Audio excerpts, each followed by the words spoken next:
Olá, tudo bom? Eu sou o Lucas Barbieri e estamos aqui em mais um episódio do Histórias de Barra do Piraí.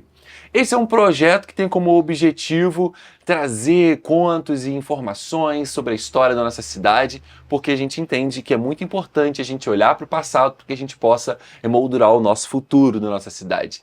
E para a gente poder juntar vários relatos diferentes entre cientistas, professores, historiadores, pessoas da cultura, pessoas de diversos movimentos diferentes, a gente tem esse projeto aqui que tem dado muito certo e a gente tem recebido entrevistas maravilhosas. E hoje a entrevista é uma entrevista muito especial com um amigo do coração, professor que deu aula junto comigo em outras escolas e que é uma pessoa única em todo esse país. Muito obrigado por estar aqui, Rob Lu. Obrigado pela sua presença. Tudo certo? Tudo bem. Então, vamos começar pelo seguinte. Eu sou suspeito em te apresentar, porque eu vou fazer os maiores elogios do mundo. Não, nada. Queria que você se apresentasse para as pessoas aí. Eu sou o professor Roberto Lúcio, né? O pessoal me colocou um apelido aí de Rob Lu. Esse apelido foi um aluno assim também, né? que colocou em 2003, né, para cortar meu nome, né? E eu sou um amante de Barra do Piraí, né? Morei 17 anos fora aí, mas nunca deixei de estar aqui toda semana dando aula, né? E sou formado na UGB, né? Eu fiz primeiro Geografia, depois eu fiz História. Na época já era separado, né? Fiz uma pós-graduação, né, de 18 meses, né? Em Geopolítica, né? Estava fazendo mestrado em História, estava na defesa de tese, né? Que inclusive é uma tese que envolve Barra do Piraí, né? E aí, por condições aí econômicas e outras questões aí, de casamento, outras coisas que acabaram que me atrapalharam, eu não consegui fazer a defesa da tese, entendeu? E eu vejo muito isso. Às vezes a pessoa ela não consegue chegar até o final e aí cria-se aquele demérito. Ele não é um mestre, ele não é um doutor. Eu não consegui. Mas, gente, o conhecimento que você tem ultrapassa muitos PhDs em história nesse país. Eu gosto de estudar um pouco de tudo, né? Por isso que eu estava te falando sobre a questão da geografia. A geografia é uma matéria muito eclética. Envolve tudo, né? Envolve tudo. A história é até mais difícil que geografia, eu acho, essa é a minha opinião. Só que a história ela é mais focal. Ela trabalha mais em cima de um foco, né? A geografia tem uma amplitude de leque muito grande, entendeu? Então aí, no caso, quando o cara é formado em história, eu sempre indico que ele faça geografia também ou vice-versa. Porque ajuda, o cara fica mais completo, complementa mais. São matérias, são disciplinas que andam de mãos dadas. De mãos dadas. Praticamente, porque a geografia trabalha, é a ciência do espaço, né? E a história é o tempo. O tempo é construtor do espaço. Aí a história produz e é produto do espaço geográfico. Olha só. Então não tem como você estar desvinculando essa situação aí. E os livros que vocês estão vendo aí é dedicação. Eu não me julgo um cara inteligente, nunca fui. Poxa, agora, eu sou dedicado, eu sou bem focado. Eu sou Você coleciona livros desde quando? Desde criança. Meu pai me comprava revista em quadrinhos, né? Tanto é que tem esses super-heróis aí. Vocês saberem, gente, a gente não tá na biblioteca municipal qualquer, não. A gente tá na casa do Roberto Lúcio, a gente tá aqui. E ele tem essa biblioteca maravilhosa. Depois a gente mostra uns takes aqui pra vocês. Muito completa a biblioteca dele. Tem algumas coisas aí. Muitos livros. E dividindo em momentos históricos, você pode ver aqui tudo sobre Segunda Guerra Mundial, praticamente. Não separei não, eu não sou muito organizadão não. Tá aí, essa parte aí especificamente, você deu sorte. Que tá perto de você aí, tá separado. Segunda Guerra tem bastante coisa. Enfim, procuro aprender um pouco de tudo. E eu sou bem dedicado, né? Assim, eu acho que para você compreender alguma coisa, entender alguma coisa, é 99% de transpiração e 1% de inspiração. Então eu tenho que aprender alguma coisa, né, cara? Eu passo o dia inteiro lendo, né? E normalmente eu foco num assunto. Por exemplo, eu quero entender sobre milícia. Então eu comprei todos os livros que você pode pensar sobre milícia, né? Vi todos os podcasts sobre milícia. Então quer dizer, aí você vai, né? Teve uma época, a época que eu não sei se era isso, né? Mas a época que eu te conheci, você estava lendo muita coisa sobre a China, sobre a Ásia. Sim. Em 2021, 2022. Continuo. Inclusive vai chegar 2 livros aí. Um é sobre a Rota da Seda, né? Que fala sobre a nova Rota da Seda chinesa, né? Que vai promover uma desdolarização do mundo, que está deixando aí o americano apavorado, que tem a ver com a guerra no Oriente Médio. Mas Dizem que quem Dizem que quem souber mandarim... O mandarim tem 3.000 ideogramas. Aham. Né? Então você vai ter que ser focado para poder aprender, né? Porque a China não tem pressa. A China vai o quê? Ela tem uma projeção para se tornar a grande potência do mundo, que ela já é, em 2049. Né? Então o sul global vai promover uma desdolarização, certo? Ou seja, o dólar não vai mandar mais no mundo. Né? E aí o projeto chinês é um projeto totalmente... o cara, não sou comunista. É um projeto totalmente... porque falou na China... Falou na China, os caras ligam o comunismo, né? Então a China tem uma visão de mundo, né, totalmente oposta aos Estados Unidos. Uhum. Isso. Que eu chamo de mutualismo geopolítico. Mas esse não é o caso aqui agora. Né? A gente vai... É o que a gente vai entrando na conversa... aí vai complicar. Você quer que eu fale um pouco sobre Barra do Piraí? Sim. Né? Mas então vamos contextualizar, vamos colocar, né, o espaço e o tempo. Sim, Nosso claro. objetivo é a gente trazer sempre essa trajetória da nossa cidade, desde os tempos mais primórdios, dos primeiros relatos da nossa cidade, até o dia que nós estamos hoje. E eu acho que uma forma que você pode incrementar também nesse processo é mostrar como é que o Brasil e até o mesmo mundo estava funcionando naquela Sim, época, claro, né? Por claro. exemplo, o que a gente pode começar com certeza aqui é o café. Né? Sim. Talvez a gente pode até um pouquinho antes, aqui em Barra do Piraí, né? Eu descobri através dessas próprias entrevistas que Barra do Piraí era a rota do ouro, né? Isso. Na extração do ouro lá de Minas, e ele passava ali por Ipiabas, descia. A gente pode comentar isso. Na realidade, é importante a gente lembrar onde nós estamos localizados. Né? Tecnicamente, aqui é a fossa tectônica do Paraíba. Mas vamos fazer uma coisa mais fácil. Nós estamos no Vale do Paraíba. Né? O Vale do Paraíba é dividido em dois. O Vale do Paraíba Fluminense, né? E o Vale do Paraíba Paulista, que é a linha de corte de São José dos Campos, entendeu? E Barra está situada nessa questão aí. A gente está dentro do Vale do Paraíba Fluminense, que não tem nada a ver com o time Fluminense. Sim, é uma palavra tupi-guarani que significa terra cortadas por rios, né? Então, por exemplo, vamos retornar um pouco aí, vamos retroagir, né? Em 1500, né, quando o conquistador chegou aqui, havia 5 milhões de nativos. Né, segundo Eduardo Bueno, no seu livro A Viagem do Descobrimento. 1 milhão vivia no litoral e 4 milhões no interior. E essa área aqui era habitada por vários nativos, G, Panos, Caraíbas, essa região aqui. Só que essa área era toda tomada pela Mata Atlântica. Né? Toda tomada pela Mata Atlântica, o Rio Paraíba era muito mais volumoso do que ele é hoje. Né? E aí começa você desenvolver a história de Barra. Na realidade, o que diferencia Barra das outras cidades? Que Barra não era somente o café. Barra era o café, o comércio e a ferrovia. Sim. Então vamos chegar lá. Então, por exemplo, como que veio essa ideia do café? O café veio da Abissínia, né, atual Etiópia, na África. Então um pastor, né, fazendo lá o pastoreio de suas ovelhas, ele observou que quando as ovelhas comiam uma frutinha, elas ficavam mais saltitantes. Isso aí ele resolveu o quê? Resolveu colocar aquilo num vasilhame e aquecer. E ali apareceu o café. O café chegou ao Brasil em 1727, pelo Pará. Isso pelo sargento-mor chamado Francisco Melo Palheta. Tanto é que tem um café Palheta. Né? Mas o café ele só vai o quê? Ele só vai ser introduzido nessa região aqui exatamente dentro do que você falou. Porque você tem que trabalhar com os momentos históricos. Então você vem, por exemplo, com o momento da mineração, ele começa em 1696 e vai até 1800. Certo? Então ele tem uma decadência. Só que a região não acabou. Muitos pensam que acabou. Claro que não acabou. Tanto é que ela está aí. Certo? Mas as pessoas que capturaram dinheiro naquelas regiões, elas vieram para cá. Porque a gente está entre a Serra do Mar e a Serra da Mantiqueira. Então, lentamente, as pessoas foram chegando aqui. E iniciaram um plantio de café aqui por volta de 1825, 30 mais ou menos. O café começou a ser plantado aqui. Porém, entretanto, contudo, todavia, é o português aí. Já o quê? Já havia algumas freguesias. Sim. Qual é o conceito de freguesia? Freguesia eram pequenos locais onde você tinha um comércio muito latente.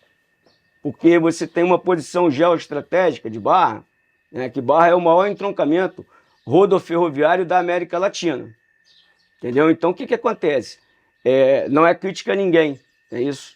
Porque todos os prefeitos que passaram por aqui nunca levaram em consideração esse tipo de situação. O maior entroncamento rodoferroviário da América Latina é qualquer coisa, né? E o café chegou aqui, mas só que Barra não tinha só o café. Devido a essa posição geoestratégica de Barra, Barra tinha o café, tinha o comércio e tinha a ferrovia. Sim.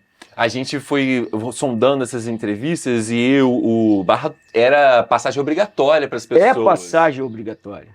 Não era, não. É. Se você for na rodoviária ali, né? Você vai ver que ele passa para São Paulo, para Minas, para o Rio. Vai ter que passar por aqui. Tanto é que os ônibus, eles entram aqui. O pessoal não gosta, mas eles entram aqui. Exatamente porque aqui tem essa posição que o Alberto Lamego Ribeiro, se quiser pegar aí, ó, ele fala do determinismo geográfico, né? Que é exatamente você ter uma análise da geografia física. O que é a geografia física? Ela estuda o espaço não transformado pelo homem. Depois que você vem com a geografia humana, que a cidade começa a ser montada, aí o que vai acontecer? Você já tinha São José do Turvo, você já tinha Vargem Alegre, né?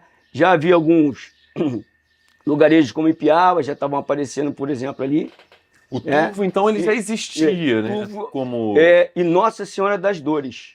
Que é o Dorândia. Que é Dorândia. Então, essas regiões... Vargem Alegre. Vargem Alegre, o Turvo e Dorândia. E um pouquinho em Ipiabas. Certo? Então, o que acontece? Quando você começa a trazer o café, tem que ter dinheiro. Para você plantar café, você tem que ter grana. Porque você planta o café agora, ele pode te dar uma colheita que daqui a 5, 8 anos. Tem que se levar em consideração outras coisas, né? Uma delas é o clima tropical de altitude. Né? E aqui é tropical de altitude. Se for muito frio, o café não resiste. Por exemplo, Dom Pedro II tentou depois, né, como ele viu que essas cidades aqui foram montadas no café, ele tentou levar café para Petrópolis, Teresópolis, e não deu, porque você está a mais de 950 metros, né? E aí você vai ter que ter uma espécie especial de café, que naquela época você não tinha esse conhecimento. Agora aqui reunia, né? Aqui você tem o tropical de altitude, o café não gosta muito de vento, você pode ver que ele é plantado nas áreas de mares de morro, é isso, e manchas de terra roxa. O que são manchas de terra roxa? Porque quando a Terra era um único continente, que era a Pangeia, né, as famosas eras geológicas, inclusive no meu canal tem uma aula de eras geológicas, né? Tem mesmo, tá? Tem. Depois a gente vai colocar o seu linkzinho. Uma aula de eras geológicas. Então você mostra que quando você tinha Pangeia, quando você vai estudar o período pré-cambriano, muito antigo, você vai ver que a Terra era dominada por vulcanismo.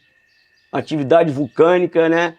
Muito grande. Então essa área aqui, né, recebeu o quê? Derramamento de lava vulcânica. Né? Por exemplo, o basalto, diabásio, né? São o quê? São rochas de origem vulcânica, combinadas com o clima tropical e subtropical da terra roxa. Então, não é toda essa mistura. Tem toda essa mistura. Não é que você tenha totalmente terra roxa. Você veja bem, você tem manchas de terra roxa. E a terra roxa, por ela ser escura, o que acontece? Ela segura muito calor, ela é muito fértil. Entendeu? Então, aí começou a se plantar o café aqui, né? E foi avançando. Né? Porque havia várias cidades do café. Essa questão, eu queria entender esse salto entre a extração de ouro e a plantação de café. Claro. Como se eles estivessem percebendo que o ouro já não está rendendo porque mais. o que acontece? Houve uma escassez. Porque, na realidade, o que o pessoal pensa? Que naquela área ali havia muito ouro. E não era assim. Se você pegar de 1696 a 1800, você vai pegar o gráfico, você que é um homem da matemática, o gráfico quando chegar em 1754, ele vai dar um pico. Vai se extrair muito ouro, depois ele vai descer. Você vê como é que é o Brasil, né? Em 1754, se tirou muito ouro. Em 1755, houve um grande terremoto em Lisboa. Você sabe quem? Não vou nem falar quem reconstruiu Lisboa, né? Eu não sei. Só você mandar a data. 1755? 1754 houve um período aqui que o ouro, você tirou ouro pra caramba. Em 1755 teve um terremoto que destruiu Lisboa. Então quem reconstruiu, não preciso nem falar. Foi o ouro do Foi Brasil. o ouro daqui. Então ele já estava em decadência, entendi. Entendeu? Porque aqui no Brasil, como o Brasil é datado pré-cambriano, você tem áreas, toda a área do Brasil tem ouro. que é o ouro de aluvião, tem diferença. O ouro de aluvião é o ouro encontrado em rios. E o ouro de coluvião é o ouro encontrado em rochas, que tem mais na África, aqui tem mais ouro de aluvião. E aí, quando começou a ter essa decadência lá na região de Minas Gerais, eles começaram a se deslocar para cá. Porque a Serra do Mar e a Serra da Mantiqueira tem momentos que elas se encontram. Então, naquela época, os tropeiros começaram a vir para cá e com pessoas que tinham ganho muito dinheiro naquela época lá na mineração. E aí começou-se você formar, né, as cidades do café. Se você for falar em cidades do café, tem 3 brabas, né, como é que a rapaziada fala, que é o caso de Resende, Valença e Vassouras. Essas eram poderosas. E isso em qual época a gente está falando? Isso aí já iniciou assim. Aí, ó, 1830, 40. Já eram poderosíssimas, né? Mas Barra do Piraí estava nessa competição? Não, Barra do Piraí estava nessa competição. Só que Barra perdia para essas. Porque essas só tinham o foco do café. Barra já estava abriu o leque, né, das suas atividades econômicas. Né? O comércio era muito importante. O comércio sempre foi forte aqui, né? A questão que a gente vai comentar agora mesmo, nós vamos comentar sobre a ferrovia, certo? Então, a partir daí começou-se o quê? O que nós chamamos de momento do café, que não vai ser muito longo não, tá? O momento do café no Vale do Paraíba, ele vai de 1820 até 1870. E depois ele vai entrar 50 anos. Vai entrar em decadência. Vai entrar em decadência. Mas que a gente chama de média de curta duração, né? Segundo o historiador Fernand Braudel, francês, né? Que trabalha com a média, a curta e a longa duração. Isso aí já é a curta duração. É o que nós vamos ver hoje em dia. Ninguém vai dominar o mundo 200, 300 anos. Vai ser no máximo 50. É que o Braudel chama de curta duração. E aqui você pode colocar como uma questão de curta duração. Foi basicamente 50 anos, mas você vê como é que é o capitalismo, né? Em 50 anos, trouxe uma prosperidade muito grande para todas as cidades. Para todas as cidades. Todas as cidades aqui ganharam muito dinheiro com o café. Então, eu estava vendo em uma pesquisa que 90% do café do mundo era vindo do Brasil. Sim. E 90% do café do Brasil era aqui do Vale do Paraíba. Sim, por isso que você tem o quê? O poder do baronato do café. Os barões do café. Então, se você for fazer uma comparação, em Vassouras você tinha a família Teixeira Leite, fortíssima. Eufrásia Teixeira Leite, aquela coisa toda, né? E aqui em Barra você tinha o quê? A família Faro, do Barão do Rio Bonito. Certo? Que foi onde começou a cidade. Tem até o colégio lá, porque a cidade basicamente começou ali no povoado de Santana. Não foi isso? O capitão mata gente. Não vou nem entrar porque é muita coisa, né? Então, tinha os dois lados, isso, né? Os dois a família Faro e a outra família... Teixeira Leite. Mas o que aconteceu? Como o café ele começou a prosperar muito, né? Ele começou a trazer muito dinheiro, porque você tem a micro e a macro história. Então, a história daqui você está no café. Isso. Mas no mundo, você está na segunda revolução industrial. Então, o que vai acontecer? É a questão de espaço-tempo.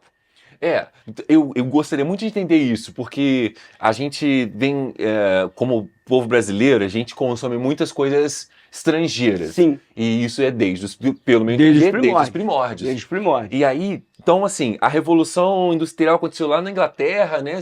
Não, essa já é a segunda. Entendeu? Porque a primeira foi em 1750. 1750. E foi quando começaram as locomotivas, a máquina a vapor. Aí, na segunda, por que eu estou chamando para a segunda? A segunda Revolução Industrial, inclusive tem uma aula da segunda Revolução no meu canal, né? Da segunda Revolução Industrial, que foi em 1860. Então você tem 3 pilares, né? Fonte de energia, meios de transporte e meios de telecomunicações. Fonte de energia, eletricidade e petróleo. A eletricidade é o sangue da sociedade moderna. Isso. Tem 300 mil pessoas em São Paulo sem luz. Estão tudo doido lá. Né? Depois você tem os meios de transporte. Já viu o navio a vapor. O automóvel foi criado em 1887. Mas o século XIX, ele é chamado pelo historiador Eric Hobsbawm, esse bastante conhecido, como o século das ferrovias. As ferrovias, elas vão o quê? Elas vão avançar pelo mundo inteiro. E os meios de telecomunicações, que o pessoal não fica hoje, né? Hoje é o telefone celular, mas primeiro foi o telefone, né? E o telégrafo. Então, o que começou a acontecer? Essas transformações, quando o capitalismo ele entra, ele vai pegar tudo. que era feito com o café aqui? O café, ele saía de Resende, em barcaças, os escravos traziam até a Barra do Piraí, né? E daí ia para o Rio de Janeiro. Você pode ver que algumas regiões aqui, por exemplo, Nilo Peçanha. Nilo Peçanha é um depósito de café. A antiga delegacia, né, ali fora, né, era também o quê? Um depósito de café. Então, a partir daí, o que vai acontecer? Vai criar-se um conflito, que eu chamo de um conflito geopolítico, né, histórico geopolítico, entre a família Teixeira Leite e a família do Barão do Rio Bonito. Nessa situação, Barra ganhou. A ferrovia veio para cá. Me conta um pouquinho como que o Barão do Rio Bonito conseguiu convencer... Porque o Barão do Rio Bonito, apesar de ele ter até menos capital do que o pessoal lá de Vassouras, ele era bem articulado no Império. Exatamente porque, pela posição geoestratégica da cidade. O Império tinha interesse também aqui. Então ele aproveitou isso aí, ele era um cara que tinha muito dinheiro, falava muito bem, um grande poder de convencimento, e aí a ferrovia veio para cá, certo? Quando a ferrovia veio para cá, o que aconteceu? Vai dar um salto, a cidade vai dar um salto, que eu chamo de decênio de ouro, né? Que é 1854 a 1864, quando a ferrovia começa a funcionar, né? De São vez. 10 anos de construção as linhas, e deu problema, né? Que tinha um pessoal que ganhava o dinheiro com a hidrovia. Com os navios, né? Quando o cara fala assim, pô, o Rio Paraíba já foi navegável, o cara, esse cara tá perturbado. Não tá não. Ele já foi navegável. Nesse período aí havia navegabilidade do Rio Paraíba, que era transporte de café. Então, 2 pontos estratégicos. Resende, Nossa Senhora da Conceição do Campo Belo da Paraíba Nova. O que é isso? Era o nome de Resende. Que tá o quê? Que tá aqui, ó. Então, até queria... Eu cheguei aqui no Hobby Lu, perguntei assim, dentre tantos livros que você tem aqui, tem algum que fala de Barra do Piraí? Ele mostrou esse livro aqui, ó. É O Homem à Serra. O Homem à Serra, do historiador... É historiador? O Alberto Ribeiro Lamego. Ele tem 4, né? E aqui ele fala, deixa eu até abrir aqui. Pode abrir pra rapaziada. Mostra aí o índice aí pra rapaziada. Ele fala muito completo. Ele fala de várias... Ele vai dar um foco aqui depois? Aí, ó. Aí, ó. Ele fala de várias cidades aqui na nossa região. Você pode perceber aí. Só não tem aí Volta Redonda, né? Porque Volta Redonda não é do café. Volta Redonda 54, se não me engano. 17 de julho de 54. Ela não é do café. Então Volta Redonda não vai entrar aí. Mas o que ele fala sobre Barra do Piraí? Ele fala da importância geoestratégica de Barra. E vai falar também de um camarada que talvez o pessoal não conheça, chamado Antônio José de Souza Breves. É o rei do café. Ele era de Barra do Piraí. O Breves. Todas as pessoas que... tô brincando, tá, galera? Toda a galera que tem nome Breves aí é um pouco abastada. É brincadeira do Hobby Lu, certo? Porque é descendente, né, do Antônio José de Souza Breves, que era o rei do café. Daqui, de Barra do Piraí? Daqui, só para você ter uma ideia. As terras dele pegavam em Rio Claro e até Mangaratiba. Ele não era o pai do Capitão Mata-Gente? Isso, exatamente. Era o Barão de Piraí. Isso. Mas ele é daqui. Antônio José de Souza Breves. Não sabia, não. Não, ele tinha, por exemplo, só para você ter uma ideia, 10 mil escravos. Ele tinha um porto de 8 a 10 mil. Ele tinha um porto no Rio de Janeiro para receber escravos. A Fazenda da Grama é dele também? Tá ligado a isso. Tem um monte de coisa aí. Então, quer dizer, o cara... É só você analisar o espaço. Você vai sair da montanha e vai no mar. Você vai sair de Rio Claro, né, a terra do meu amigo Ângelo, né? Ander Rogers, grande sociólogo, né? Então, o que acontece? As terras dele vão sair de Rio Claro e vão até Mangaratiba. Então, quer dizer, você imagina, por exemplo, o domínio, né, geoeconômico que esse cara tinha aí. Era muito grande. Então, ele ganhou até o apelido do rei do café. Certo? Então, a família Breves que está aí até hoje, são todos gente boa, né? Então, o que acontece? Estão muito linkados à história, né, de Barra do Piraí. Então, quando a ferrovia chegou, o que vai acontecer? Em 1864, ela já vai começar um funcionamento poderoso. Quando começa esse crescimento, né, o que vai ocorrer? Quando você tem o nascimento de Barra do Piraí, em 1890, primeiro município da República, o que Barra fez? Barra do Piraí, ó. Rio Piraí, bateu aqui no Rio Paraíba, barrou. Barra do Piraí. Daí o quê? Daí o nome da cidade. Barra vai fazer uma captura geopolítica das freguesias. Ele começa a pegar... Ele captura onde você dá aula no Turvo, Dorândia, Vargem Alegre, e vai pegar pedaços de terra de Vassouras, de Piraí e de Valença. Vai nascer aí Barra do Piraí. Barra do Piraí vai nascer aí. Aí nasceu, tanto é que o espaço geográfico de Barra, ele é bem grande. Ele é. Ele é bem grande. Geograficamente, Barra do Piraí é uma cidade enorme. Então, grande pra caramba. Aqui tem 100 mil habitantes. Né? Uma das características do bucolismo da cidade, da tranquilidade da cidade, do meio ambiente não muito degradado, né? É extremamente recuperável. Você pode recuperar o meio ambiente aqui, porque não é muito degradado. Se você fizer um projeto poderoso de reflorestamento, né? De assoreamento eu nem digo que os rios já estão complicados, mas de você promover a mata de galeria, a mata ciliar nas margens do rio, né? Você trabalhar com pessoas ali que querem produzir hortaliças, essa coisa toda, dá certo. Mas isso é um outro papo. Então, é porque nossas terras continuam férteis, né? Porque a planície aluvional, você põe sedimentos ali. E ali você tem fertilidade. Entendeu? A planície aluvional, você põe sedimentos ali. E ali você tem fertilidade. Entendeu? Então você pode ver que as margens do rio, você tem o quê? Você consegue fazer uma horta e outras coisas que você queira fazer. Se a sociedade saísse de Barra do Piraí, em alguns anos isso aqui viraria outra Mata sem dúvida. Sem dúvida. Teria que fazer... Não viraria porque o solo está estéril. Você esterilizou o solo.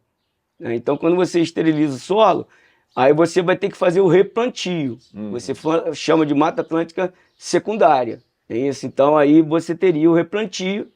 Já pensou a cidade toda? Em alguns lugares da Serra de Conservatória, aquela Serra da Beleza, eles fizeram isso. Então, aí dá show. Eles tiveram esse estudo, eles olharam, estava tudo pelado, eles foram lá e replantaram. Aí você consegue. Em 20 anos, você tem tudo o quê? O reflorestamento está pronto.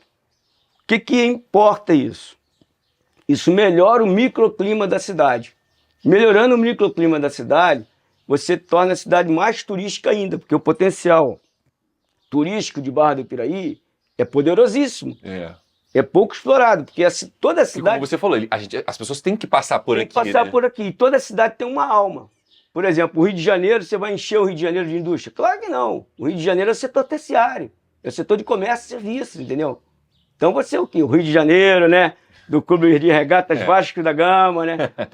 O Vasco poderia ter nascido, né, em 18 de agosto de 1898, né? Que é a data do meu aniversário, né? Nasceu no dia 21 de agosto, pô. Minha mãe poderia segurado ter segurado um pouquinho, né? Que é uma das minhas paixões, né? O Vasco da Gama, que vai ser campeão da Copa do Brasil, hein? Já estou avisando vocês aí, vocês não estão preparados para a volta do Vasco, hein? Um clube que sofreu, darei uma aula outro dia sobre isso. Então... História do futebol também, o pessoal vai adorar. A história do Vasco da Gama, faremos isso depois. E aí o que acontece? Quando o Barra se torna um município em 1890, o café já entrou em decadência aqui. Pode me interromper se você quiser, tá? Não, eu preciso fazer só uma pergunta. Todas as pessoas que conhecem sobre a história de Barra do Piraí, que a gente tem entrevistado, têm falado, né? E assim, é uma informação muito importante para todo barrense saber que da República inteira, do nosso Brasilzão de meu Deus... A nossa primeiro município foi Barra do Piraí. Foi Barra do Piraí. Qual é a sua visão se o seu aluno te perguntar assim, por que Barra do Piraí foi o primeiro município? Porque naquela época, por exemplo, você vai estar analisando o Brasil no final do século XIX. Então, final do século XIX, para você ter uma ideia, vou te dar um parâmetro. Em 1870, São Paulo tinha 30 mil habitantes. 30 mil. Hoje a cidade de São Paulo tem 12 milhões, a região metropolitana tem 22 e o estado tem 42. O Rio de Janeiro, em 1870, ele tinha 500 mil habitantes. Ele tinha muito, o quíntuplo, né? Mais aí do que São Paulo. Então, essa região aqui, ela tinha grande importância para o estado do Rio de Janeiro e para o Brasil inteiro. Porque ele conectava. Conecta, ele não conectava, ele conecta. Né? É porque nós estamos tão acostumados com a questão da decadência da cidade, né? A gente não tem mais essa visão geográfica. É porque todos que passaram por aqui não perceberam isso aí. Né? Eles não perceberam que a cidade estava em decadência. Até porque naquela época as pessoas não tinham grandes informações. A gente não pode culpar ninguém, porque teria que ser um gênio, né? Para poder ter essa visão. ter essa visão, pô, aqui não vai demorar muito, vai entrar em decadência, nós vamos ter que fazer isso, vamos ter que fazer aquilo, né? E acaba complicando também, porque Barra do Piraí tem as famílias dominantes, né? Porque aqui são os herdeiros dos barões de café, né? Aí você estava falando dessa comparação entre os municípios, o São Paulo e Rio de Janeiro, e aí você estava falando que Barra do Piraí foi poderosíssima por isso, porque era uma das cidades que estava avançando muito aqui no interior, certo? Então, ela o quê? Já vai com o primeiro município da República, né? 1889, 1890, e daí Barra começa o seu crescimento vertiginoso. É aí que tem um caso interessante, que vai entrar o quê? Que vai entrar a alcunha de a Pérola do Vale. A cidade realmente era muito poderosa. Eu peguei um pouco disso. Eu sou velhinho já, né? Eu sou de 1966. Então eu peguei um pouco disso. Eu cheguei para o Rio de trem, né? Eu peguei Barra efervescente nos carnavais. Morei com grande orgulho, né? Melhor época da minha vida aí, no bairro do Carvão, né? Entre 1970 e 1990, onde tinha as mulheres mais bonitas da cidade, inclusive uma que eu não posso citar aqui. Opa! Quer deixar baixo. Extremamente linda, continua linda. É isso, então, quer dizer. Então é um momento. Depois você me lembra de perguntar quem que é essa pessoa. Não, eu não posso falar, porque isso aí, né, pode criar problemas. Mas realmente, o Sai de Baixo, ele tem, inclusive eu vou numa reunião lá por esses dias, porque o Sai de Baixo vai voltar. Opa! Vai voltar.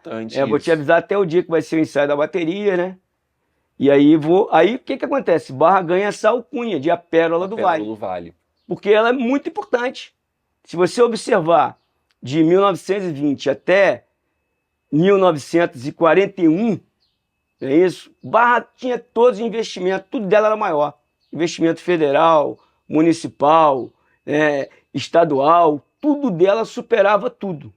Mas por quê? Porque Barra não dependia só do café. Barra tinha o café, mas tinha o comércio, tinha ferrovia. A Rua da Estação, por exemplo, era uma grande rede hoteleira. Se você passar pela Rua da Estação, que infelizmente hoje está morta, né? Você vai ver que tudo tem sobrado. Ali eram hotéis.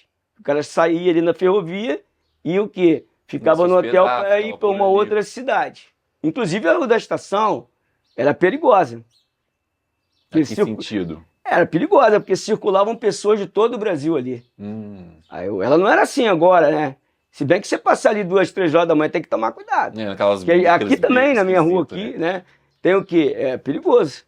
Então, a partir daí, Barra começa o quê? Começa a ter um outro problema. Porque o mundo vai se transformando. Então, você entra na era da industrialização. Na era da industrialização, e aí o que vai acontecer? O Getúlio, ele tinha uma ideia da indústria de base. Certo? Ideia de indústria de base. E também a questão o quê? A questão da mineração.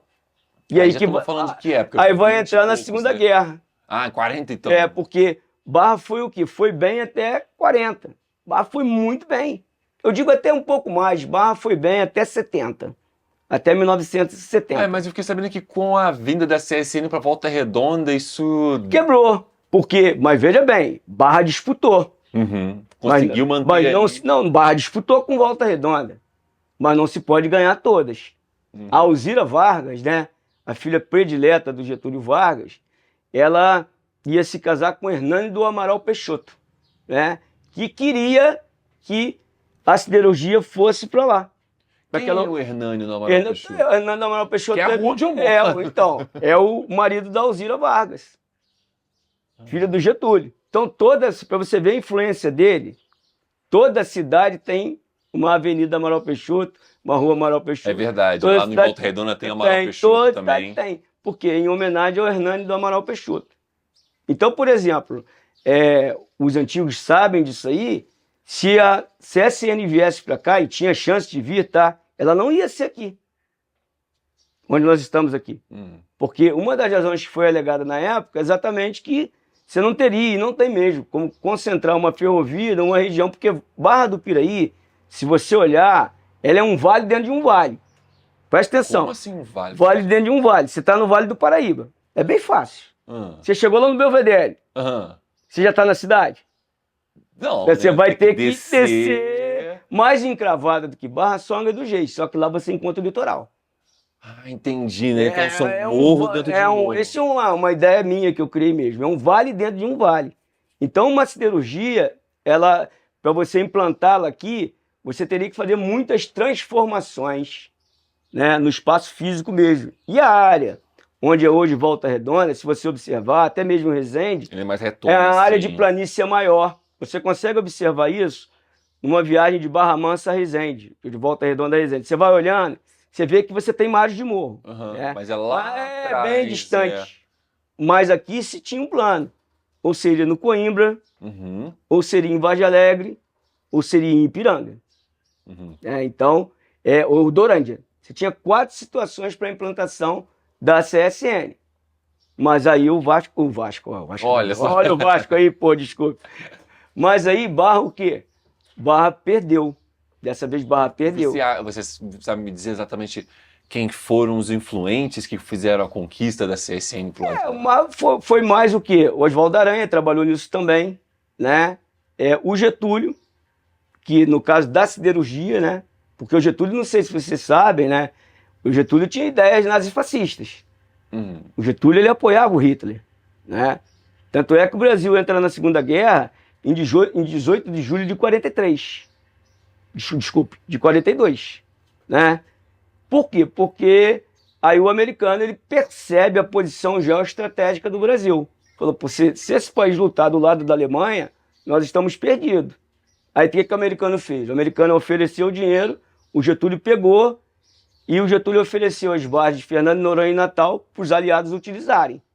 E aí o que aconteceu? Com esse dinheiro, o Getúlio era um esperto numa terra de otários, né? E era um cara que tinha olho numa terra de cegos. Isso é o Érico Veríssimo, tá? Não sou eu, não. Então, o que acontece? O Getúlio pegou esse dinheiro e entrou dentro da situação de mundo, né? Porque hoje, por exemplo, indústria não vale muita coisa.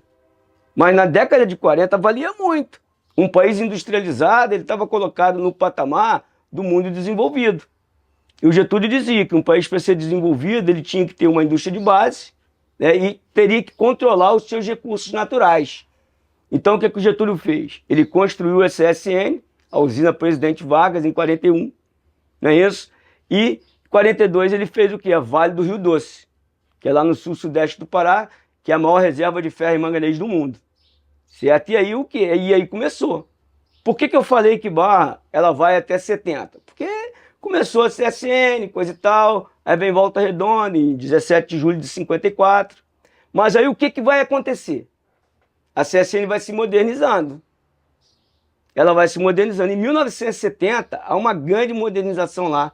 Um alto forno, coisa e tal. E aí o que começa a acontecer? Começa a haver uma fuga de habitantes de Barra. Eu sou o único que voltou, tá? A galera foge pra quem Volta vai pra lá Redonda, não volta pra cá, só o Rob Lô. O Rob Lô sempre estava aqui, sempre queria ficar aqui. Era um dos problemas que eu tinha de dormir na minha mãe, coisa e tal, né? O Rob Lô queria voltar pra cá. E voltou. Tô aí na área aí, com meus amigos, eu saio da cidade aí. É por isso que eu amo tanto isso aqui. Eu converso com 400 pessoas. Se eu quiser ficar lá fora, a gente fala aqui em Barra lá fora, né? Pois é, mas todo mundo aqui de fora. Porque aqui eu não sou um rosto anônimo na multidão. Aqui você conhece todo mundo, conhece o cara da pastelaria, da padaria. É um ambiente que eu gosto, né? Tem pessoas que não gostam, respeito. Tem pessoas que não querem ser conhecidas. Dizem que aqui tem muita fofoca, coisa e tal. Fofoca tem em todo lugar. Todo lugar, né, gente? Todo lugar. Mas aí, gosta da cara na rua. Aí o que acontece? Acontece que Barra ela vai bem até 70. A partir de 70, se você quiser me interromper, eu falo não, muito. Mas tá bom. A partir de 70, o que vai acontecer? Barra vai começar a perder o prestígio mesmo. Porque aí você vai ler minha tese, tá aí, ó, tá aí na cama aí, ó. Eu vou citar aí. Essa tese é velhinha, pessoal, eu não sou tão tecnológico igual vocês, não. Tá assinado aí, ó, 1996. Foi uma pós-graduação que eu fiz né? E foi bem maneiro, tá? Por que foi bem maneiro? Porque essa pós-graduação, gosto de contar a história dela. Foi de 18 meses, um mestrado. 18 meses é um mestrado. Mestrado, né? Quase É 2 de 8 horas da manhã até as 5 horas da tarde, né? No sábado. Então, aquela galera que veio do Rio, né? E a minha turma, que fez pós-graduação, era só de gente brabo. Só tinha brabo. Era só nota 100. Então, os caras que vieram do Rio, né, para dar aula pra gente, a gente vai pra lá, né? Na aulinha. Uma aulinha lá, aquele pessoal do interior, rapaz. Só tinha 2 professores que conseguiam dar aula. Né? Que era o Rui Moreira, o Rogério Hasselt e um outro chamado, que eu acho que é Jorge Luiz Barbosa. Que o restante não conseguia. Porque essa turma da UGB era muito braba. Né? Só tinha fera, entendeu? Então, assim, aqui no interior também tem gente capacitada. E qual que era a sua questão de pesquisa? A minha pesquisa está aí. Você pode pegar para mim aqui? Claro. Deixa eu pegar aqui para você dar uma olhada aqui. Ó. Pode mostrar para a galera aqui. Ó. Eu fiz um corte aqui. Ó. Estagnação econômica de Barra do Piraí. Que é exatamente esse negócio de 71 para frente. Isso. Do porquê. Na realidade, eu peguei lá atrás, fiz uma coisa maior, né? Deixa eu ver se eu acho aqui um... Tem um índice aí. Um índice, isso aí é feito em 96, tá, pessoal? Aqui, ó.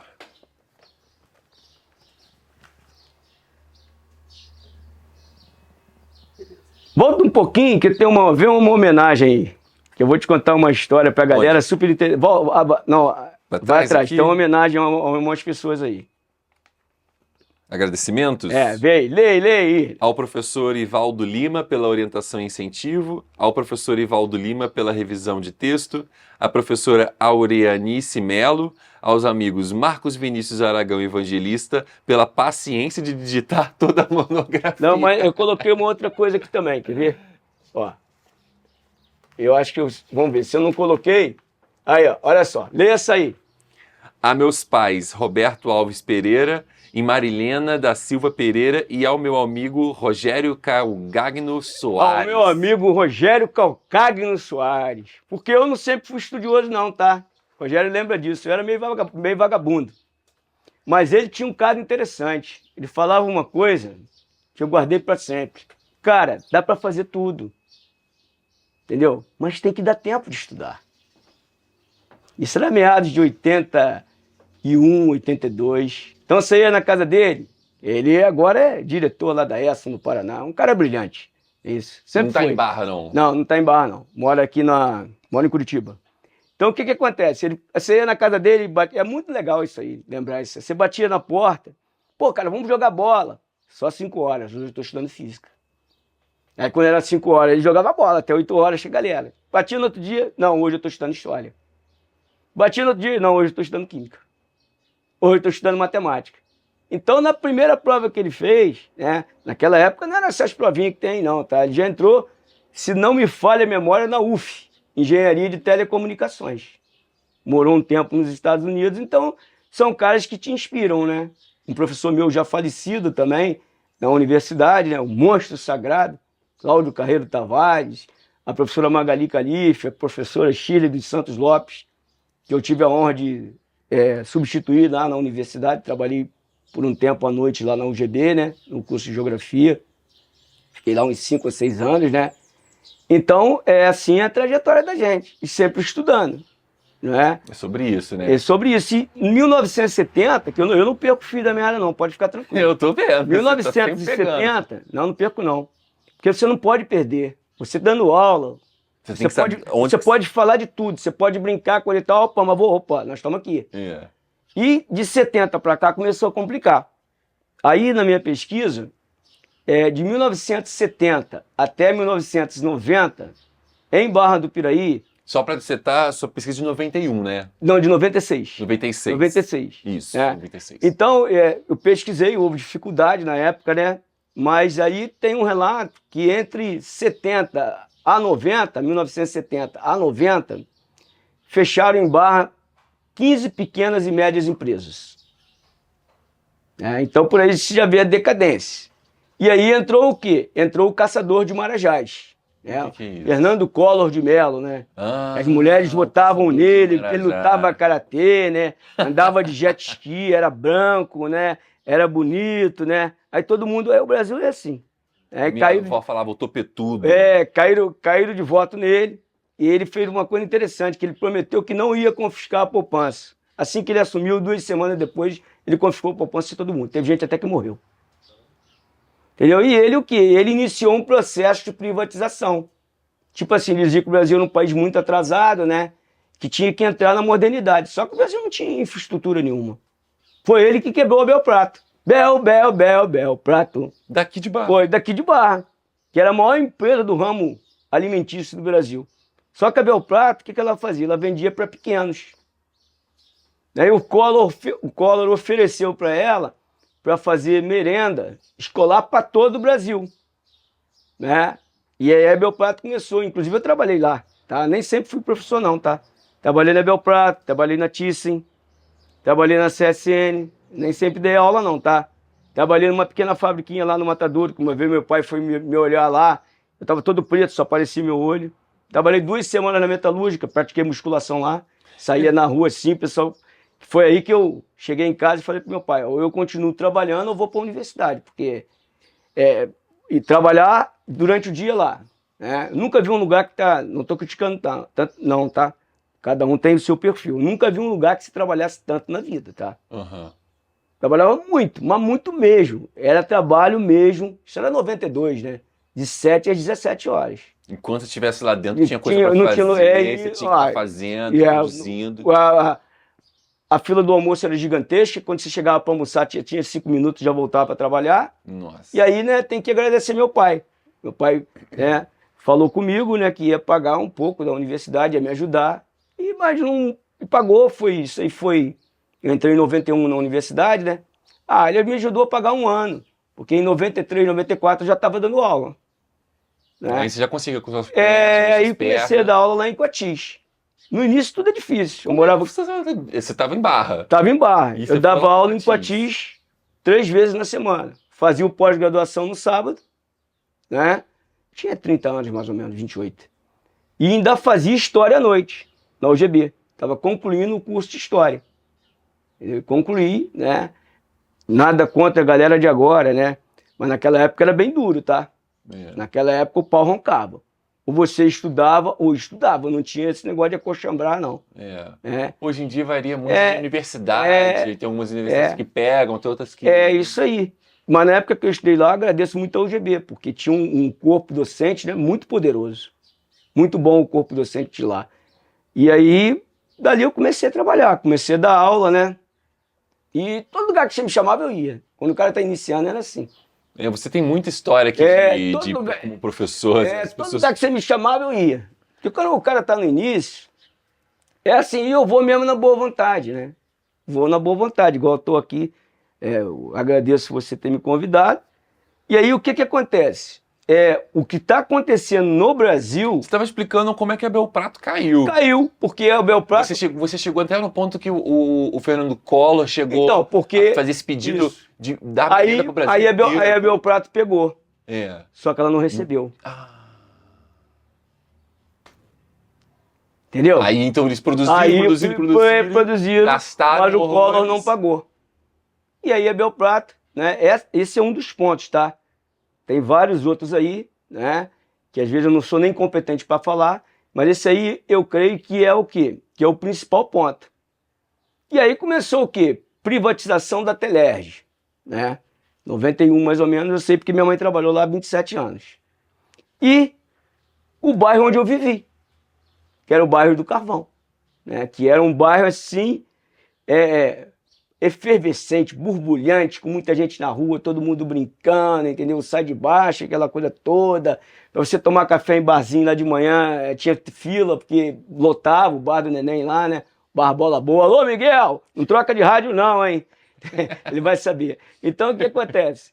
Era quando a rede ferroviária privatizou, aí deu uma pancada. Porque a rede, ela o quê? Ela empregava muita gente aqui na cidade. Você está falando de 1994. Hoje você tem 100 mil habitantes. Acredito que em 94 deveria ter 70 mil. Mas eu acredito, tá? Não tem esse dado. Estou fazendo aqui uma suposição demográfica, né?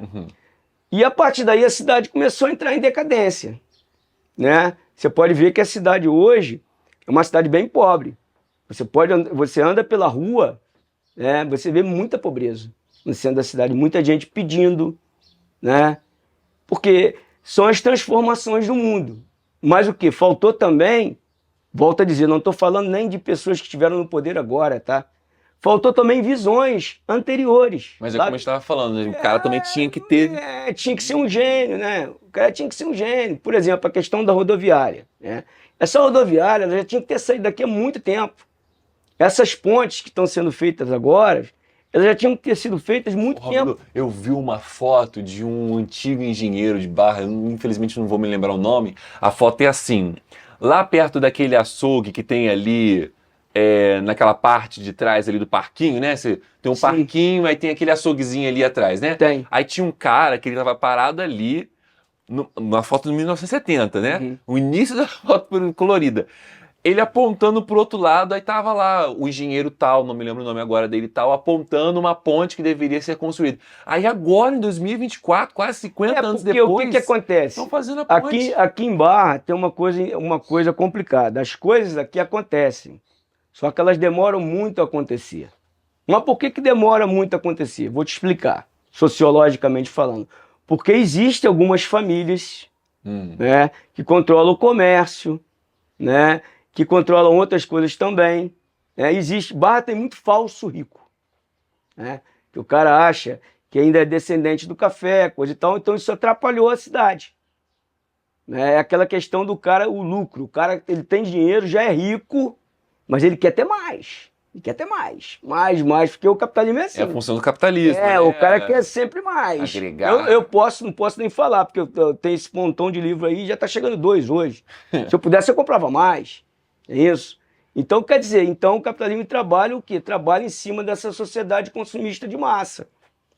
E aqui em Barra, o comércio sempre foi muito cercado de turco, sírio, libanês, né? Eles que mandam na cidade.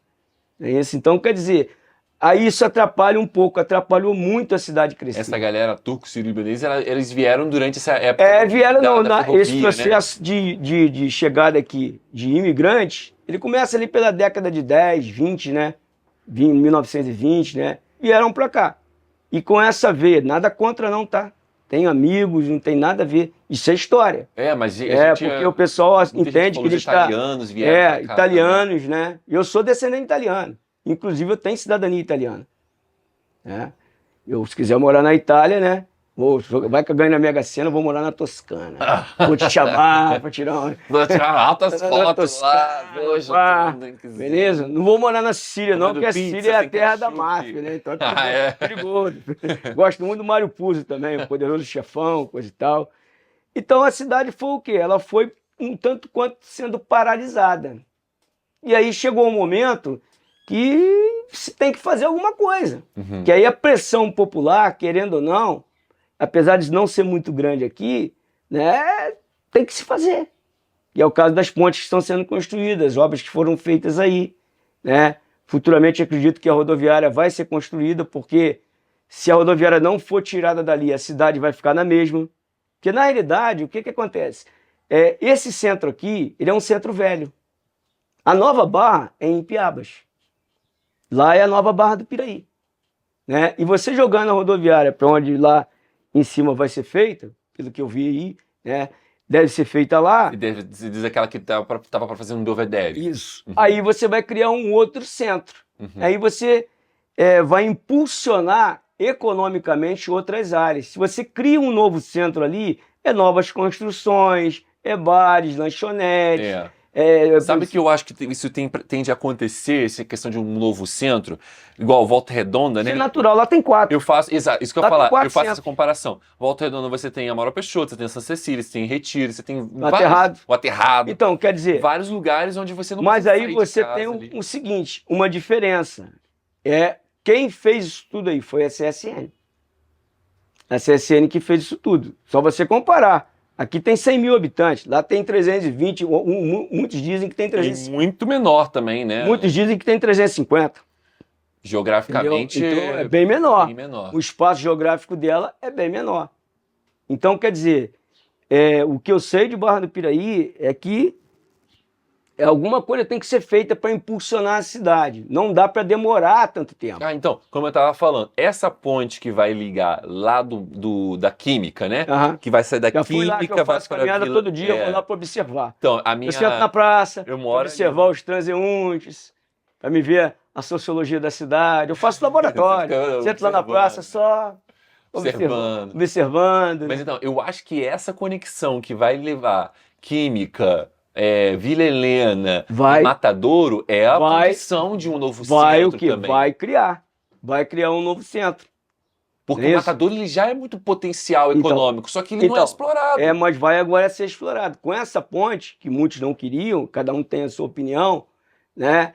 Ela vai o quê? Ela vai cair lá do outro lado e você vai ter o quê? O que o Milton Santos chama, o Brasil tem o maior geógrafo do mundo, tá? Milton Santos, já falecido. De relações de produção no espaço. Nada mais é que ele gostava de falar difícil. Relações de produção no espaço você ter uma circulação de capital muito grande. Você vai ter uma rede urbana. Né? O que é uma rede urbana? Rede urbana, cidade. A rede urbana não vai ficar tão rugosa como ela está. O que ele chama de rede urbana rugosa? Ela não tem tanta fluidez. Então nós vamos ter uma rede urbana aqui mais fluídica. Então isso significa que a cidade vai o quê? Ela vai melhorar. Ela vai melhorar. E também seria interessante você ter uma universidade aqui dentro da cidade. Não, isso é uma necessidade. Por exemplo, ali onde é a exposição, né? Isso é tudo o quê? Isso é tudo você trabalhar politicamente. Né? Se você trouxer uma universidade ali, não que só tenha medicina, não, mas que tenha todos os cursos. Que tenha curso. Tem que ter curso. Que o cara consiga ir para lá, fazer uma faculdade lá e sair de lá empregado. Empregado. Bem porque empregado, você vai né? o quê? Não é Você peão. vai impulsionar a cidade. Veja o exemplo de Vassouras. Vassouras, a Universidade Severino Sombra, está transformando a cidade. Está transformando a cidade. Então isso aí vai gerar surgimento de novos colégios, vai ter emprego, não para mim que já acabei, né? Mas novos professores, nova safra mesmo, essa Então, galera do ensino médio. Hoje a criança sai no ensino fundamental, ensino médio, ela não tem o que fazer. A única opção que ela tem é vestir um uniformezinho e ir pro comércio para trabalhar. Não tem. Aqui não tem opção. E o que acontece? Aí vamos trabalhar um pouco a questão sociológica. O pessoal reclama muito, né? Pô, o aluno aqui não tem horizonte. Mas ele vai ter horizonte para quê? Veja bem, vamos trabalhar com a questão de escolas estaduais. Porque Barra do Piraí é uma cidade que ela é muito apartada socialmente, tá? Ela tem um racismo muito poderoso. Apesar de no Brasil nem no mundo existir mais branco, né? Basta você ter a pele clara. Eu, por exemplo, sou negão, ó. Olha o meu nariz. Pô, professor, você tem a pele clara, seu cabelo é bem liso. Mas todos nós temos descendentes. Traços, né? Tenho. Você pega um branco europeu e coloca de olhos azuis, pega o Daniel Craig, que eu sou fã, no último 007. Coloca ele loiro de olhos azuis e coloca um loiro de olhos azuis daqui do lado dele. É diferente. Porque nós somos frutos de miscigenação. Nós somos miscigenados. Isso é que dá habilidade ao jogador brasileiro. Eu também. Que ninguém tem. Essa inventividade, né? E essa criatividade, né? Do Ronaldinho Gaúcho, que para mim é um dos gigantes aí, do Edmundo, que o pessoal não fala muito, né? Mas o Edmundo é brabão, só vê É que ele fazia coisas fora do campo que a mídia, né? Então aí, sabe como é que é? Enfim. Então Barra, o cara não tem o quê? Não tem muito horizonte. Então o que o cara tem em Barra? Eu vou casar, minha mãe tem um quintal aqui grande, né? Eu faço uma casa aqui, os bairros são perto, dá para fazer tudo a pé. Quem anda de ônibus aqui, porque quer.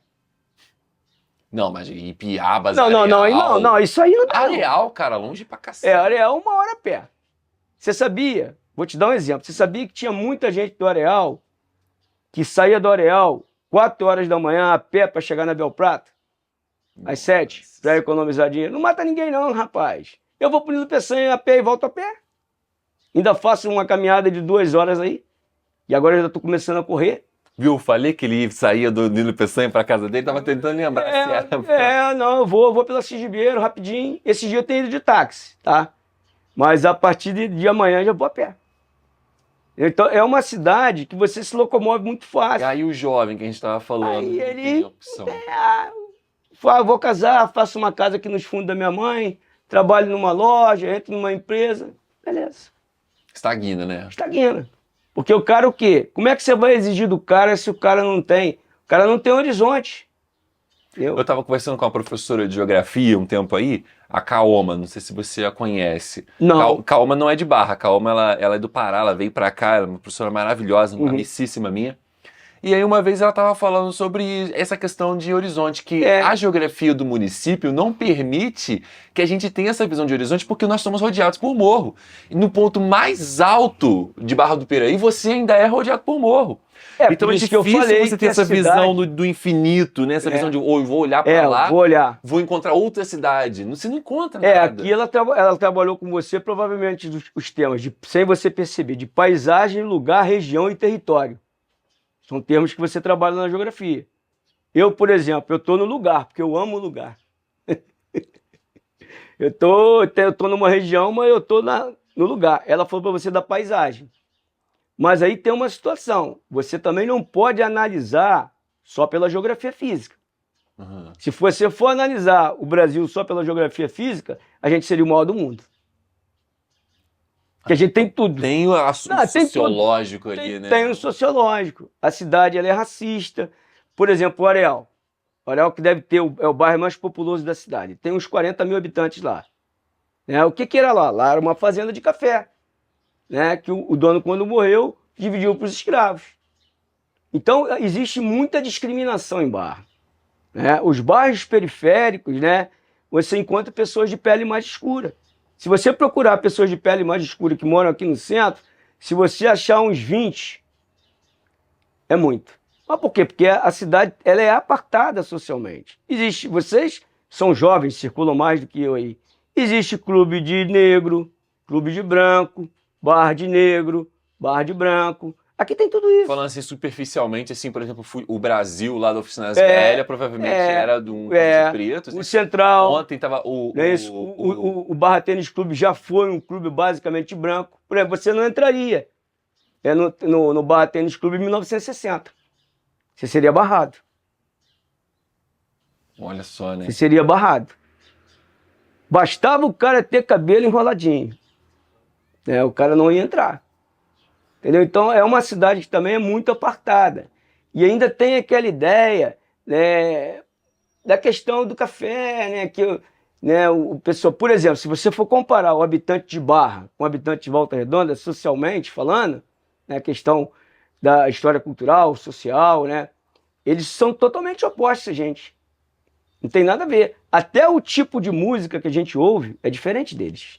Aqui em Barra se ouve, eu sei disso, que é MPB, rock e samba. Lá não, lá é muito mais sertanejo. E, por exemplo, lá é uma cidade operariada. O pessoal lá trabalha para acumular capital, diferente daqui. O pessoal que trabalha para curtir a vida. Curte até demais, Às vezes fica devendo, mas negocia para pagar. Mas é a alma da cidade. Eles falam que nós somos metidos, tá? O pessoal lá de Volta Redonda, tem uma amiga minha, a Giselane, uma grande amiga minha, que ela falava e é uma verdade, que o pessoal aqui de Barra é meio metido mesmo. Por exemplo, se você colocar barraca de roupa na feira, o cara vai quebrar. Que eu vou estar andando comprando negócio lá e vejo o Lucas. Ia lá, o Lucas está comprando roupa na feira. É verdade! Então, quer dizer, aqui é verdade. Aqui não rola isso, entendeu? E lá em Volta Redonda, nas feiras, tem roupa, parece uma 27 de março. Você tem isso aí. Tem de tudo. Então, é a estrutura sociológica da cidade. Eu não tinha percebido isso. Às vezes tem algumas coisas bobas, Por exemplo, quando eu começo, agora eu não dou mais aula lá, Todo ano em Volta Redonda, na minha primeira aula, professor, você é do Rio? Não, eu sou da Barra. Aí sacaneava a galera. Da Barra da Tijuca? Não, Barra da Tijuca. Não. Aí eu vou falar, Barra do Piraí. Pô, mas por que você puxa o S? Porque nós somos capturados geopoliticamente pela cidade do Rio de Janeiro. Inclusive nos nossos modos, no que a gente ouve. Eu, por exemplo, não tenho nada contra. Eu detesto sertanejo, tá? Detesto. Se eu ganhar na Mega Sena, o Claudio Kelly vai cantar na minha festa. Ele vai ter só um aviso. Se tocar sertanejo, para. Não tem, não gosto. Acho um atraso do Brasil. Mas, enfim, tem gente que gosta. Aqueles Mas você tá antigos... falando do sertanejo universitário. É, Não tá falando do Zezé de Camargo, não, Luciano. aqueles antigos lá ainda dá. Não, Tá, tô é, falando universitário aí. Esses antigos aí ainda dá, que é Chitãozinho Chororó, coisa e tal. Agora, esses que vieram aí, né? Aí aproveita o boom, né? Uhum. Sabe surfar na onda, né? E É aí, muito mais sobre o acúmulo do, o acúmulo e a do produção. capital. Transformou-se em um produto, capitalista, é. mais do que um consumo cultural. E a questão da inserção social, né? Que o Durkheim fala, né? Que a sociedade, o Emile Durkheim, um dos gigantes da sociologia, né? Ele fala que a sociedade influencia o indivíduo. Influencia. Então, os habitantes de Barra são frutos da sociedade barrense, né? Aqui é uma sociedade muito musical. o isso, pessoal gosta, A gente entendeu? tem muita gente que faz música autoral. Sempre foi. Mesmo né, nos trancos e barrancos. Sempre foi. Sem Barra as sempre foi condições, né? assim. Sempre foi assim. É uma característica, é a alma da cidade. Aí tinha as agremiações, né? São É. os blocos de carnaval muito, que tinha, né? muito. Aí o Sai de Carnaval aqui era Baixo. top. Tinha o... Carnaval aqui era top. Carnaval aqui era espetacular, rapaz. O Sai de Baixo, por exemplo, era a escola luxuosa. Seria Beija-Flor de Barra. Uhum. Inclusive, esses cantores de samba, eu vi todos lá. Neguinho da Beija-Flor, Quinzinho, Haroldo Melodia. Eles vinham pra Barra do Piraí? Se apresentavam lá no Sai de Baixo. Miguel pode me atestar isso aí, que inclusive o Neguinho da Beija-Flor ficava hospedado na casa dele. Olha só. Quer dizer, então é uma cidade que tem a sua alma agora. É uma alma que você precisa potencializar. O que você acredita, assim, baseado no nosso projeto aqui, que é revisitar o passado para a gente entender o futuro?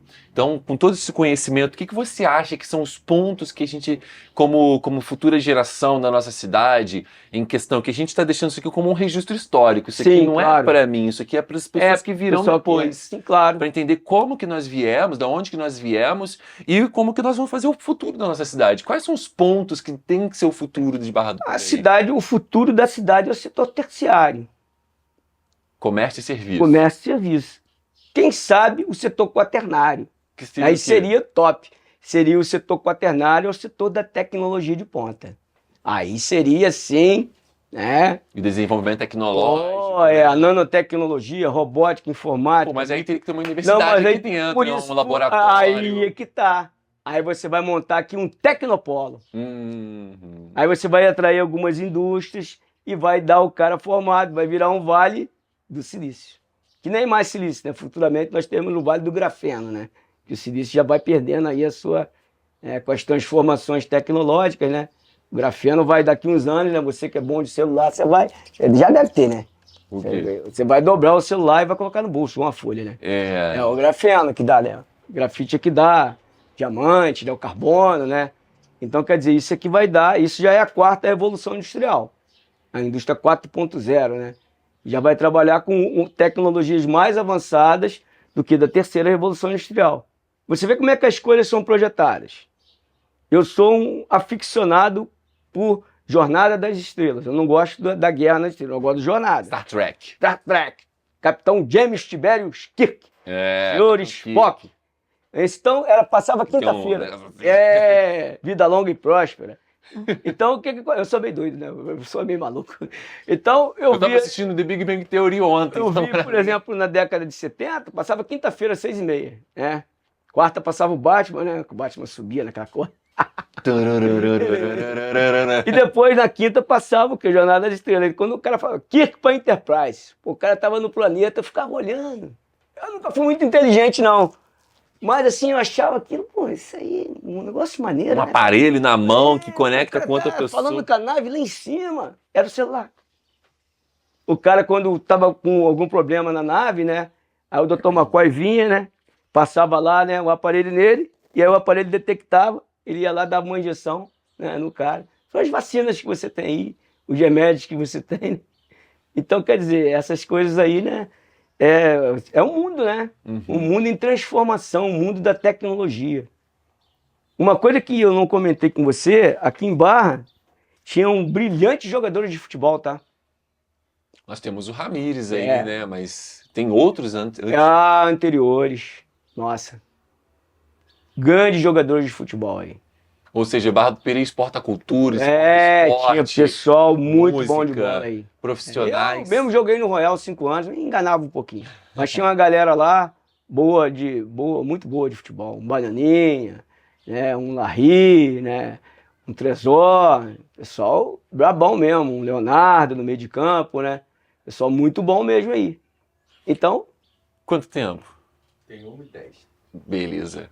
então aí é isso aí que, assim, que eu vejo em Barra do Piraí, é essa situação. Rapidinho. Tô ficando forte nisso, tô ficando bom nisso, né? Não, Porque não tô pegando o tempo certinho. Pegando eu tempo. sinto que já deu 1 hora e Aí pouco. vocês, se vocês quiserem fazer alguma pergunta, tá aberto. Não, então, aí a gente vai, quando bate 1 hora, já a gente Aham. começa a encaminhar pro fim. Aí eu vou pedir pra você fazer algumas considerações aqui, entendeu? Então, tipo, Aí quando vocês chegaram a falar sobre a ferrovia... falamos que você falou, bastante. Olha, é um grande entroncamento, né? É o maior entroncamento rodoferroviário da América Latina. Da América Latina. A ferrovia, foi bom ele perguntar, a ferrovia, ela é 5 vezes mais barata do que a rodovia. E a Questão de hidrovia... construção, né? Não, de valor mesmo. Ah. Eu dou aula em Vassouras, pago R$ 7,50. Se eu fosse de trem, pagaria R$1, R$1,50, Uhum. no máximo. Né? Mas por que o trem não volta? Por causa do cartel do petróleo. Quem fez isso? Foi o JK.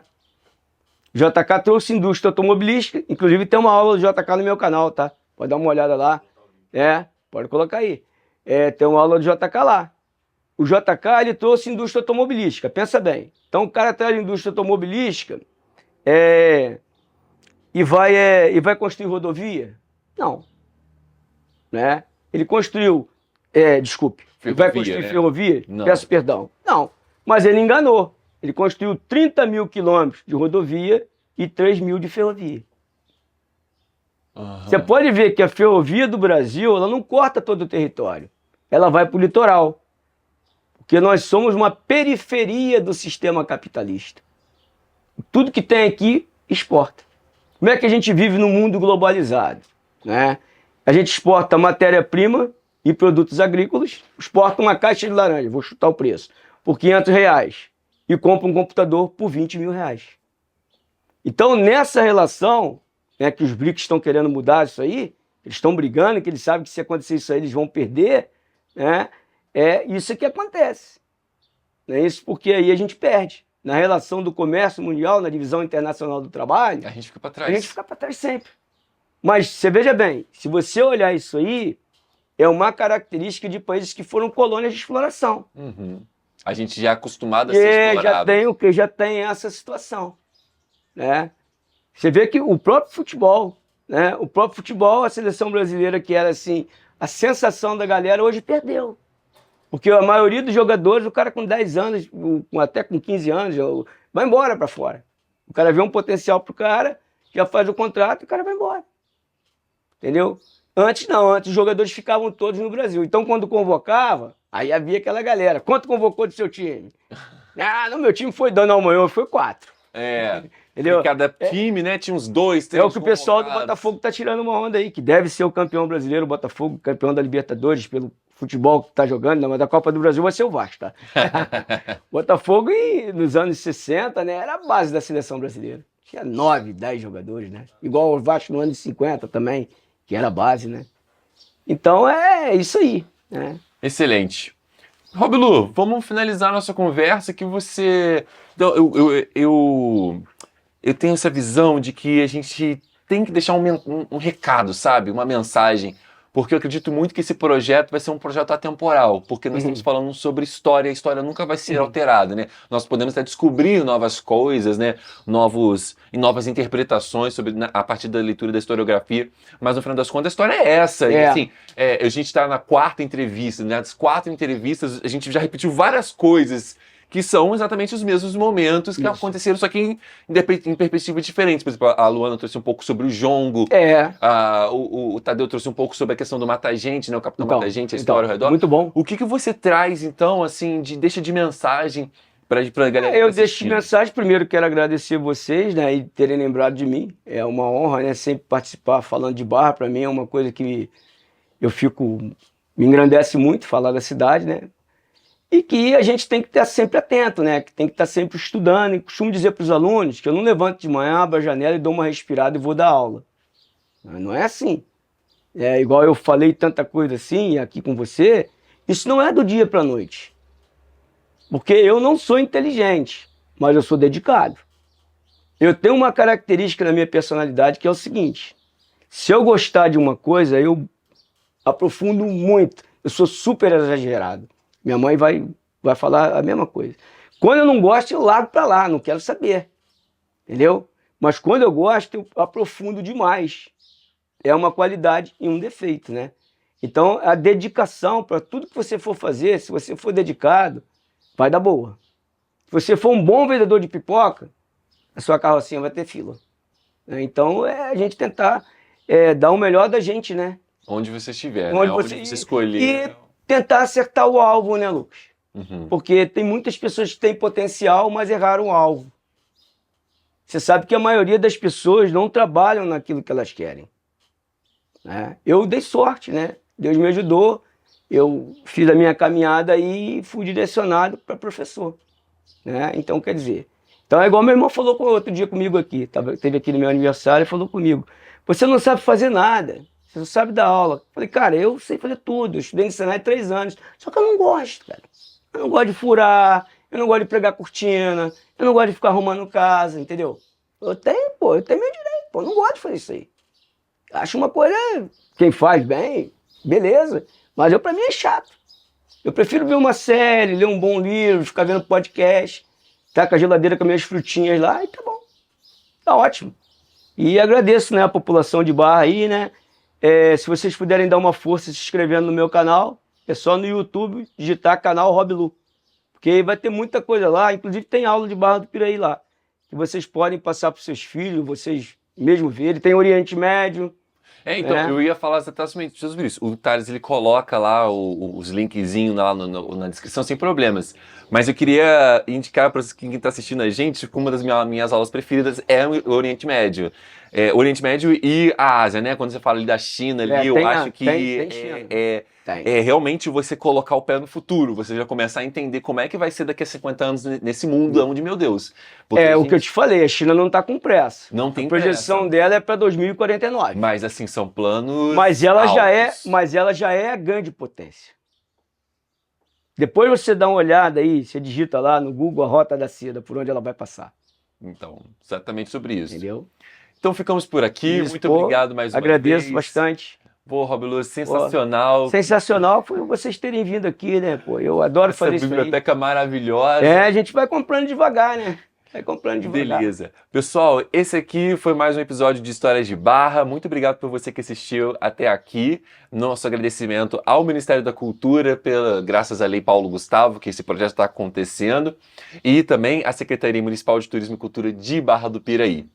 E nós vamos colocar também as redes sociais do Rob Lu aqui nas descrições, é só você acompanhar a gente aí.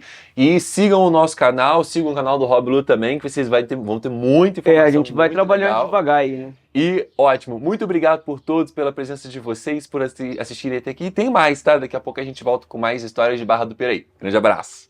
Valeu, até logo, pessoal. Um abraço.